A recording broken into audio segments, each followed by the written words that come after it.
Turn down for what? Turn down for what? जी मैं हूं आपका होस्ट राजा शिराज। आप देख रहे हैं प्रोग्राम लोकल लोगल। जी नाज़रीन, आज हम आपको बताएंगे कि कुर्बानी के बारे में लोगों का क्या ख्याल है। नाज़रीन, ये हमारे प्रोग्राम का सेकंड एपिसोड है और मुझे उम्मीद है कि पहले एपिसोड की तरह आपको ये एपिसोड भी ज़रूर पसंद आएगा। नाज़रीन, आज के प्रोग्राम में हम आवाम के पास जाएंगे और उनसे पूछेंगे कि कुर्बानी कितने फ़ीसद आप कर रहे हैं, क्या आपके ख्यालात हैं, क्या आपकी जेब इजाज़त दे रही है कुर्बानी करने के लिए। और इस बारे में हम पूछेंगे अपने रिपोर्टर बिलाल मलिक से कि आवाम की क्या राय है। जी बिलाल। रोजा बकरा तुसीं वेख रहे हो लैके खलोते हुए ने, इन्होंने पुछने कि की रेट शेट ला रहे जी ਰੇਟ ਸ਼ੇਟ ਭਾਈਜਾਨ ਕੀ ਲਾਣੇ ਨੇ, ਸਾਰੇ ਚੀਜ਼ਾਂ ਹੀ ਲੈਣ ਆ ਰਹੇ ਨੇ ਸਾਡੇ ਕੋਲ। ਇਹਦੀ ਕੀ ਵਜ੍ਹਾ ਇਹਦੀ ਵਜ੍ਹਾ ਇਹ ਹੈ ਕਿ ਬੰਦਿਆਂ ਕੋਲ ਪੈਸੇ ਤੇ ਹੈ ਕੋਈ ਨਹੀਂ, ਐਵੇਂ ਮੂੰਹ ਚੁੱਕ ਕੇ ਆ ਜਾਂਦੇ ਨੇ। ਲੈਣਾ ਕਿਸੇ ਇੱਕ ਦੋ ਨੇ ਤੇ 20 ਨਾਲ ਐਵੇਂ ਹੀ ਆਏ ਨੇ। ਇਹਦੀ ਵਜ੍ਹਾ ਮਹਿੰਗਾਈ ਨਹੀਂ ਹੈ, ਵੈਸੇ ਲੋਕਾਂ ਦੀ ਕੁਵਤ ਤੇ ਖਰੀਦ ਰਹੀ ਕੋਈ ਨਹੀਂ, ਮਹਿੰਗਾਈ ਬਹੁਤ ਜ਼ਿਆਦਾ ਹੋ ਗਈ ਹੈ। ਮਹਿੰਗਾਈ ਤੇ ਭਾਜੀ ਫਿਰ ਨਾਲੋਂ ਨਾਲ ਹੀ ਨੇ ਸਾਰੇ। ਮਹਿੰਗਾਈ ਅੱਲਾ ਦੇ ਵਾਸਤੇ ਮਹਿੰਗਾਈ ਆ ਜਾਂਦੀ, ਉਹ ਨਰਗਸ ਬੁਲਾਣੀ ਹੋਵੇ ਤਾਂ ਮਹਿੰਗਾਈ ਕੋਈ ਨਹੀਂ। ਠੀਕ ਹੈ। ਅੱਛਾ, ਤੁਸੀਂ ਆਪਣੇ ਬੱਕਰੇ ਦਾ ਕੀ ਮੰਗ ਰਹੇ ਹੋ? ਅਸੀਂ ਸਾਰੇ ਦਾ ਮੰਗਦੇ ਆ ਪਏ 70,000 ਰੁਪਇਆ। 70,000 ਰੁਪਇਆ? ਇਹ ਟਿਕਟੋਕ ਤੇ ਆਂਦਾ ਹੈ, ਫੇਸਬੁੱਕ ਤੇ ਆਂਦਾ ਹੈ? ਨਹੀਂ ਭਾਈਜਾਨ, ਇਹ ਸੇਬ ਖਾਂਦਾ, 2 ਕਿਲੋ ਸਵੇਰੇ ਦੁੱਧ ਪੀਂਦਾ ਹੈ। ਮਜ਼ੀਦ ਮਜ਼ੀਦ ਭਾਈਜਾਨ ਇਹਦੇ 'ਚ ਬਹੁਤ ਹੀ ਖੂਬੀਆਂ ਨੇ, ਰਾਤੀ ਸੌਂਦਿਆਂ ਅੱਖਾਂ ਬੰਦ ਕਰ ਲੈਂਦਾ। ਇਹ ਤੇ ਬੜੀਆਂ ਖਾਸ ਖੂਬੀਆਂ ਨੇ, ਤੇ ਮਜ਼ੀਦ ਖੂਬੀਆਂ ਦੀ ਰੋਸ਼ਨੀ ਪਾਓਗੇ? ਇਹਦੀਆਂ ਬਹੁਤ ਜ਼ਿਆਦਾ ਖੂਬੀਆਂ ਨੇ। ਇਹ ਰਹਿ ਕੇ ਤੇ ਮਾਲਕ ਇਹ ਬਹੁਤ ਖੂਬੀਆਂ ਨੇ। ਰਾਤੀ ਇਹਦੇ ਨਾਲ ਮੰਜੀ ਡਾਹ ਕੇ ਸੌਂਦਾ, ਨਹੀਂ ਤੇ ਬਣਾ ਕਰਦਾ। ਕੀ ਬਾਤ। ਇਹਦਾ ਨਾਂ ਹੈ ਸ਼ੇਰੂ। ਇਹ ਪਿਆਰ ਨਾਲ ਇਹਨੇ 1.5 ਸਾਲ ਹੋ ਗਿਆ ਬੱਕਰਾ ਰੱਖਿਆ, ਤੇ ਮੈਂ ਸਮਝਣਾ ਕੋਈ ਜ਼ਿਆਦਾ ਪੈਸੇ ਨਹੀਂ ਪਿਆ ਮੰਗਦਾ ਹੈ। ਤੁਸੀਂ ਜਨਾਬ ਕੁਝ ਦੱਸਣਾ ਚਾਹੋਗੇ ਅਸੀਂ ਕੀ ਦੱਸਣਾ ਚਾਹਾਂਗੇ? ਆਪਣੇ ਬੱਕਰੇ ਦੀਆਂ ਖੂਬੀਆਂ? ਕੋਈ ਖੂਬੀ ਨਹੀਂ, ਅੱਛਾ ਬੱਕਰਾ ਹੈ। ਤੇ ਇਹਦੀ ਕਿੰਨੀ ਉਮਰ ਦੀ? ਇਹਦੀ ਉਮਰ ਹੋ ਗਈ ਹੈ 1.5 3 ਸਾਲ। 1.5 ਸਾਲ, ਯਾਨੀ ਇਹ ਦੋਂਦਾ? ਠੀਕ ਹੈ। ਤੇ ਤੁਸੀਂ ਕਿੰਨੀ ਕੀਮਤ ਤੱਕ ਤੁਸੀਂ ਦੇ ਦਿਓ? ਅਸੀਂ ਆਪਣਾ ਕੋਈ ਬੰਦਾ ਆ ਜਾਏ ਤਾਂ ਉਹਨੂੰ ਦੇ ਦੇਣਾ ਤੇ 60,000 ਰੁਪਏ ਦਾ। ਹੁਣ ਤੱਕ ਦੀ ਕੋਈ ਕੀਮਤ ਲੱਗੀ? ਹੁਣ ਤਾਂ ਕੀਮਤ ਲੱਗੀ ਹੈ 50-55। ਜਾਂ 55, ਤੇ ਆਖਰੀ ਤੁਸੀਂ 60 ਤੱਕ ਦਿਓਗੇ। ਅੱਛਾ ਅਲੀ ਭਾਈ, ਇਹ ਦੱਸੋ, ਫੇਸਬੁੱਕ ਤੇ ਤੁਹਾਡੀ ਬੜੀ ਪਿਆਰੀ ਜੀ ਫੋਟੋ ਆਈ ਹੈ, ਮਾਸ਼ਾਅੱਲਾ 6 ਫੁੱਟ ਤੁਹਾਡਾ ਆਪਣਾ ਘਰ ਤੇ 5 ਫੁੱਟ ਦਾ ਬੱਕਰਾ ਵੀ ਨਾਲ ਤੁਸੀਂ ਖਿਲਾ ਰਹੇ ਆ। ਉਹ ਬੱਕਰਾ ਤੁਹਾਡਾ ਆਪਣਾ ਸੀ ਕਿ? ਸਰ ਬੱਕਰਾ 5 ਫੁੱਟ ਦਾ ਨਹੀਂ ਸੀ, ਥੱਲੇ ਇੱਟਾਂ ਲਾਈਆਂ ਸਨ। ਤੇ ਇਹ ਸਾਡਾ ਸ਼ੌਕ ਹੈ ਸੈਲਫੀਆਂ ਲੈਣਾ, ਤੇ ਵੈਸੇ ਵੀ ਅਸੀਂ ਦੁਨੀਆ ਨੂੰ ਸਾੜਨੇ ਆ। ਪਾਕਿਸਤਾਨ ਇਹ ਜੈਲਸ ਹੁੰਦੇ ਨੇ, ਇੱਕ ਬੰਦਾ ਦੂਜੇ ਬੰਦੇ ਕੋਈ ਜੈਲਸ ਹੁੰਦਾ ਹੈ। ਠੀਕ ਹੈ, ਅੱਜ ਕੱਲ ਕੋਈ ਬੰਦਾ 20-30 ਹਜ਼ਾਰ ਦਾ ਫੋਨ ਲੈ ਲੈਣਾ, ਤੇ ਬੰਦੇ ਆਈਫੋਨ ਦਾ ਕਵਰ ਵਿੱਚ 33-10 ਮੋਬਾਈਲ ਪਾ ਕੇ ਫੋਨ ਸੁਣਦੇ ਹੁੰਦੇ ਨੇ, ਪਿੱਛੇ ਇੰਝ ਲੱਗਦਾ ਆਈਫੋਨ 8 ਪਲੱਸ ਹੈ। ਤੇ ਇਸ ਵਾਸਤੇ ਸਾਰੇ ਬੱਕਰਾ ਨਹੀਂ ਲਿਆ, ਮਹਿੰਗਾਈ ਦੀ ਵਜ੍ਹਾ ਨਾਲ ਨਹੀਂ ਲਿਆ। ਤੇ ਸੈਲਫੀ ਤਾਂ ਅਸੀਂ ਸ਼ੌਕੀਆ ਲਈਏ, ਫੇਸਬੁੱਕ ਤੋਂ ਲਾਈ, ਲੋਕਾਂ ਨੂੰ ਇਹ ਹੀ ਪਤਾ ਕਿ ਇਹਦਾ ਬੱਕਰਾ ਹੈ।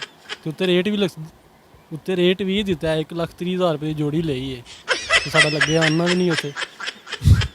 ਯਾਨੀ ਹੁਣ ਤੁਸੀਂ ਇਸ ਦਫਾ ਬੱਕਰਾ ਲੈਣ ਦੇ ਮੂਡ 'ਚ ਨਹੀਂ ਹੈ? ਨਹੀਂ ਹੈ ਵੀ ਮੂਡ, ਲੇਕਿਨ ਈਦ ਦੇ ਤੀਸਰੇ ਦਿਨ ਲਵਾਂਗਾ ਜਾਂ ਚੌਥੇ ਦਿਨ ਲਵਾਂਗਾ। ਚੌਥੇ ਦਿਨ ਦਾ ਕੀ ਹਿਸਾਬ ਕਿਤਾਬ ਹੋਇਆ?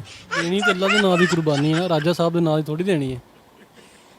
ਦਿਓ ਆਪਣੇ ਨਾਂ ਦੀ, ਲੇਕਿਨ ਵੇਖੋ ਚੌਥੇ ਦਿਨ ਦਾ ਕੋਈ ਮਕਸਦ ਹੀ ਕੋਈ ਨਾ ਬਣਦਾ। ਮੇਰੀ ਗੱਲ ਸੁਣੋ, ਦੇਣੀ ਤਾਂ ਕੁਰਬਾਨੀ ਹੈ ਨਾ, ਅੱਲਾ ਦੇ ਨਾਂ ਦੀ ਦੇਣੀ ਹੈ, ਤੇ ਜਾਨਵਰ ਅੱਲਾ ਦੇ ਰਾਹ ਤੇ ਕੁਰਬਾਨ ਕਰਦੇ ਆਂ ਦੇ। ਨਹੀਂ, ਉਹ ਫਿਰ ਤੁਹਾਡਾ ਸਦਕਾ ਹੋਏਗਾ, ਕੁਰਬਾਨੀ ਨਹੀਂ ਹੋਣੀ। ਚਲੋ ਜਿਹੜਾ ਹਾਲਾਤ ਜਾ ਰਹੇ ਨੇ, ਫਿਰ ਆਪਣੀ ਕੁਰਬਾਨੀ ਦੇ ਦਿਆਂਗੇ, ਇਹ ਹੀ ਹੋ ਸਕਦਾ। ਤਾਂ ਅਸੀਂ ਆਪਣੇ ਦੋਵਾਂ ਦੋਸਤਾਂ ਕੋਲ, ਜਿਹੜੇ ਇੱਕ ਕੇ ਮਾਲਕ ਨੇ, ਉਹ ਦੂਸਰੇ ਖਰੀਦਾਰ ਨੇ, ਤੇ ਪਹਿਲਾਂ ਗੱਲ ਕਰਨੇ ਆ ਮਾਲਕਾਂ ਨਾਲ। ਜੀ ਜਨਾਬ, ਕੀ ਨਾਂ ਹੈ ਤੁਹਾਡਾ? ਜੀ ਮੇਰਾ ਨਾਮ ਤਨਵੀਰ ਹੈ। ਤਨਵੀਰ ਸਾਹਿਬ, ਦੱਸੋ ਤਨਵੀਰ ਸਾਹਿਬ, ਤੁਹਾਡੇ ਜਾਨਵਰ ਦੀ ਕੀ ਡਿਮਾਂਡ? ਜੀ 5 ਲੱਖ ਰੁਪਈਆ। 5 ਲੱਖ ਰੁਪਇਆ। ਤੇ ਜਨਾਬ ਤੁਹਾਡਾ ਕੀ ਨਾਂ ਹੈ? ਮੇਰਾ ਅਬਾਸ ਸ਼ਫੀਕ। ਅਬਾਸ ਸਾਹਿਬ, ਤੁਹਾਡਾ ਕੀ ਰੇਟ ਕੀ ਲਾਇਆ? ਇਹ ਭਾਈਜਾਨ ਮੁੱਲ ਹੀ ਬਹੁਤ ਜ਼ਿਆਦਾ ਕਹਿ ਰਹੇ ਨੇ, ਤੇ 5 ਲੱਖ 'ਚ ਸਮਝ ਨਹੀਂ ਆਉਂਦਾ ਜਾਨਵਰ ਲਈਏ ਕੀ ਇਹਦੇ।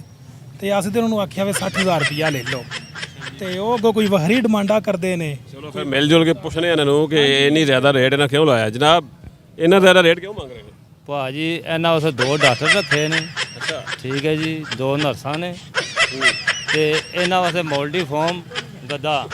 ਠੀਕ ਹੈ, ਇਹਨਾਂ ਨੂੰ ਇੱਕ ਕਮਰਾ, 2 ਏਸੀ ਲੱਗੇ ਨੇ ਇਹਨਾਂ ਦੇ ਉੱਤੇ। ਠੀਕ ਹੈ, 2 ਪੱਖੇ ਲੱਗੇ ਨੇ। ਠੀਕ ਹੈ, ਤੇ ਇਹਨਾਂ ਦਾ ਭਾਜੀ ਰੇਟ ਇੰਨਾ ਬਣ ਜਾਂਦਾ। ਅੱਛਾ। ਤੇ ਯਾਰ ਇਹ ਤੁਸੀਂ ਸਮਝ ਨਹੀਂ ਆਇਆ, ਇਹਨਾਂ ਦੀ ਸਿਹਤ ਦੇ ਮੁਤਾਬਕ ਰੇਟ ਬਹੁਤ ਜ਼ਿਆਦਾ। ਉਹ ਸਿਹਤ ਭਾਜੀ ਉਹ ਜ਼ਰਾ ਫਿਰ ਉਹ ਖਾਂਦੇ ਦਾ ਥੋੜਾ ਮਰਜ਼ੀ ਨਾਲ ਹੈ ਨਾ। ਏਸੀ ਲੱਗਿਆ ਹੁੰਦਾ, ਕਿਸੇ ਟਾਈਮ ਠੰਡ ਲੱਗ ਜਾਂਦੀ ਨੇ, ਉਹ ਬੰਦ ਕਰੀਦਾ, ਪੱਖਾ ਲਾਈਦਾ, ਗਰਮੀ ਲੱਗ ਜਾਂਦੀ ਨੇ, ਉਹ ਫਿਰ ਖਾਂਦੇ ਜ਼ਰਾ ਆਪਣੀ ਮਰਜ਼ੀ ਨਾਲ ਨੇ। ਤੇ ਜਿੰਨਾ ਰੇਟ ਤੁਸੀਂ ਬੋਲ ਚੁੱਕੇ ਹੋ, ਇਸ ਰੇਟ ਦੇ ਕਰੀਬ ਕਿਸੇ ਕੋਲ ਆਇਆ ਵੀ ਹੋਵੇ? ਜੀ ਕਰੀਬ ਅਜੇ ਤੱਕ ਤੇ ਕੋਈ ਨਹੀਂ ਆਇਆ। ਇਹ ਭਾਈ ਹਰੀ ਆਏ ਨੇ ਠੀਕ ਹੈ ਤੇ ਇਹ ਵੀ ਭਾਈ ਨਾਲ ਫੜ ਕੇ ਲੱਗ ਪਾਉਣ ਥੜਿਆ ਸਾਡਾ। ਇਹ ਨਵਾਜ਼ ਸ਼ਰੀਫ ਹੈ, ਇਹਦਾ ਨਾਂ ਰੱਖਿਆ ਸਾ ਨਵਾਜ਼ ਸ਼ਰੀਫ। ਇਹ ਨਵਾਜ਼ ਸ਼ਰੀਫ ਜੀ ਉਹ ਜ਼ਰਦਾਰੀ ਸਾਹਿਬ ਨੇ, ਉਹ ਕਿਉਂਕਿ ਬੜੇ ਡਾਢੇ ਨੇ, ਉਹ ਟੱਕਰ ਸ਼ੱਕਰ ਵੀ ਮਾਰਦੇ ਨੇ। ਠੀਕ ਹੈ, ਨਵਾਜ਼ ਸ਼ਰੀਫ ਸਾਹਿਬ ਬੜੇ ਸ਼ਰੀਫ ਆਦਮੀ ਨੇ, ਅੱਜ ਕੱਲ੍ਹ ਜੇਲ੍ਹ ਵਿੱਚ ਨੇ। ਠੀਕ ਹੈ, ਤੇ ਅਸੀਂ ਉਹਨਾਂ ਦੀ ਪਾਰਟੀ ਦੇ ਬੰਦੇ ਆ ਤੇ ਅਸੀਂ ਚਾਹੁੰਦੇ ਹਾਂ ਕਿ ਨਵਾਜ਼ ਸ਼ਰੀਫ ਸਾਹਿਬ ਇੰਜੇ ਹੀ ਸ਼ਰੀਫ ਰਹਿਣ। ਚਲੋ ਜੀ ਠੀਕ ਹੈ ਜਨਾਬ, ਤੁਸੀਂ ਵੀ ਜਰਾ ਸਾਡੇ ਨੇੜੇ ਆ ਜਾਓ ਕਿ ਵੇਖੋ ਰਲ ਮਿਲ ਕੇ ਸ਼ਾਇਦ ਕੋਈ ਗੱਲਬਾਤ ਬਣ ਜਾਏ। ਤੇ ਤੁਸੀਂ ਜੀ ਵੇਖੋ ਡਿਫਰੈਂਸ ਬਹੁਤ ਜ਼ਿਆਦਾ ਹੈ ਨਾ, ਜਿੰਨੇ ਉਹ ਪੈਸੇ ਮੰਗਦੇ ਨੇ ਉਹਨੇ ਇਹਨਾਂ ਨੇ ਡਾਕਟਰ ਰੱਖੇ ਨੇ, ਨਰਸਾਂ ਰੱਖੇ ਨੇ, ਵੀ ਮੇਰਾ ਕਸੂਰ ਤਾਂ ਨਹੀਂ ਲੈ, ਮੈਂ ਤਾਂ ਜਿੰਨੇ ਦਾ ਜਾਨਵਰ ਹੈ ਉਹਨੇ ਪੈਸੇ ਦੇ ਸਕਣਾ ਭਾਈ ਨੂੰ। ਚਲੋ ਜੇ ਕੋਈ 5-10 ਹਜ਼ਾਰ ਦਾ ਹੋਰ ਫਰਕ ਹੈ ਉਹ ਮੈਂ ਨਿਕਾਲ ਸਕਣਾ, ਇਸ ਤੋਂ ਬਾਅਦ ਤੇ ਇਹਨਾਂ ਨੂੰ 5 ਲੱਖ ਦਾ ਜਾਨਵਰ ਤੇ ਹੈ ਕੋਈ ਨਹੀਂ। ਨਹੀਂ ਤੇ ਜਿੰਨੇ ਇੰਤਜ਼ਾਮਾਤ ਉਹ ਡਾਕਟਰ ਸਪੈਸ਼ਲ ਦਿਲ ਦਾ ਡਾਕਟਰ ਜਨਾਬ ਇੱਕ ਦਿਲ ਦਾ ਡਾਕਟਰ ਜੇ ਭਾਜੀ ਸਪੈਸ਼ਲ ਹੁੰਦਾ ਚੈੱਕ ਕਰਨ ਇਹਨਾਂ ਨੂੰ। ਠੀਕ ਹੈ, ਇੱਕ ਗੁਰਦਾ ਚੈੱਕ ਕਰਦਾ। ਠੀਕ ਹੈ, ਇਹ ਸਾਰਾ ਕੁਝ ਇਹਨਾਂ ਦਾ ਚੈੱਕ ਕਰਕੇ ਜਾਂਦਾ। ਉਹ 2 ਨਰਸਾਂ ਜਨਾਬ ਰੱਖੀਆਂ ਨੇ ਸਪੈਸ਼ਲ, ਤੇ ਤੀਸਰੀ ਨਰਸ ਆ ਕੇ ਗੋਇਆ ਚੁੱਕਦੀ ਹੈ ਇਹਨਾਂ ਦਾ। ਠੀਕ ਹੈ ਭਾਜੀ, ਇਹਨਾਂ ਦਾ ਹਿਸਾਬ ਕਿਤਾਬ ਹੈ ਅੱਗੂ, ਇਹ ਤੁਸੀਂ ਹਿਸਾਬ ਲਾ ਲਓ ਕਿ ਇੰਨਾ ਖਰਚਾ ਆ ਜਾਂਦਾ ਨਾ। ਵੈਸੇ ਨਰਸਾਂ ਦੇ ਤੁਸੀਂ ਜ਼ਿਆਦਾ ਕੀਤੀ ਹੈ, ਪਰ ਇਹਨਾਂ ਦੇ ਖਿਆਲਾਤ ਪੁੱਛਣੇ ਆ ਜੀ। ਤੇ ਫਿਰ ਭਾਈਜਾਨ ਇੰਜ ਕਰਨਾ, ਇਹਨਾਂ ਕੋਲ ਮੈਂ ਲੈ ਜਾਂਦਾ ਵਾ ਬੱਚਾ, ਤੇ ਫਿਰ ਬਾਅਦ ਚ ਆਪਣੇ ਗੁਰਦਾ ਵੇਚ ਕੇ 3 ਡਾਕਟਰ 2 ਨਰਸਾਂ ਤੇ ਏਸੀ ਵਗੈਰਾ ਲਵਾ ਲੈਣਾ ਵਾ। ਫਿਰ ਸਾਰੀ ਗੱਲ ਰਿਕੁਆਇਰਮੈਂਟ ਤੇ ਪੂਰੀ ਕਰਨੀ ਹੈ ਬੱਚੇ ਦੀ, ਜਿਸ ਤਰ੍ਹਾਂ ਇਹ ਰੱਖਦੇ ਨੇ। ਜੀ ਬਿਲਕੁਲ, ਤੁਸੀਂ ਸਿਆਣੇ ਬੰਦੇ ਹੋ, ਜਰਾ ਤਜਰਬਾ ਜੀ ਇਹ ਬੇਟਾ ਹੀ ਸਭ ਕੁਝ ਜਾਣਦਾ, ਸਭ ਕੁਝ। ਅੱਛਾ ਜੀ, ਜਾ ਬੇਟੇ ਨੂੰ ਸਭ ਕੁਝ ਪਤਾ, ਸਾਨੂੰ ਕੋਈ ਨਹੀਂ ਪਤਾ ਹੈ। ਲੋ ਜੀ ਫੈਸਲਾ ਤੁਹਾਡੇ ਇੱਥੇ ਜੀ ਆ ਗਿਆ। ਹਾਂਜੀ ਅਸੀਂ ਤੇ ਵੇਖੋ ਮੁਨਾਸਬ ਜੇ ਪੈਸੇ ਲੈਣੇ, ਜਿਸ ਤਰ੍ਹਾਂ ਦਾ ਬੱਚਾ ਵੀ ਉਸ ਤਰ੍ਹਾਂ ਦਾ। ਅੱਗੋਂ ਭਾਈ ਉਹਨਾਂ ਨੇ ਇੰਨੀਆਂ ਡਿਮਾਂਡਾਂ ਰੱਖੀਆਂ ਨੇ, ਉਹ ਸਾਡੇ ਵਾਸ 'ਚ ਨਹੀਂ ਹੈ। ਹਾਂਜੀ ਕਰ ਸਕਦੇ ਆ ਜਨਾਬ, ਇੱਕ ਨਰਸ ਦੀ ਜਿਹੜੀ ਫੀਸ ਹੈ ਨਾ ਅਸੀਂ ਘੱਟ ਕਰ ਦਿਆਂਗੇ। ਠੀਕ ਹੈ, ਤੇ ਅਸੀਂ ਦੇ ਹੜਨੇ ਆ। ਲੋ ਜੀ ਨਾਜ਼ਰੀਨ, ਤੁਸੀਂ ਵੇਖ ਰਹੇ ਹੋ ਤਾਂ ਬੜਾ ਦਿਲਚਸਪ ਮੁਕਾਲਮਾ, ਤੇ ਵੇਖਦੇ ਆ ਹੁਣ ਕੀ ਫੈਸਲੇ किस ਤੇ ਪਹੁੰਚਦੇ ਨੇ।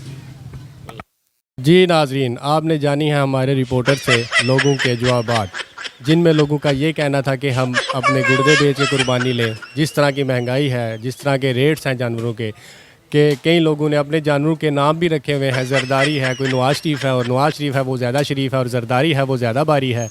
तो इतने वज़नी जानवर हम कैसे खरीद सकते हैं? और कई लोगों का ये कहना है कि हम अपने जो हमसाए हैं उनकी कुर्बानी पे हमने उम्मीद रखी हुई है कि वहाँ से हम गोश्त लेके और खा लेंगे, हम कुर्बानी नहीं कर सकते इतनी महंगाई में। और मुझे उम्मीद है कि आपको हमारा प्रोग्राम पसंद आया होगा। इसी के साथ मैं आपसे इजाज़त चाहूँगा, इंशाल्लाह मुलाकात होगी नेक्स्ट एपिसोड में। इसी के साथ मैं आपसे इजाज़त चाहता हूँ, आपका होस्ट राजा शिराज। अल्लाह हाफ़िज़।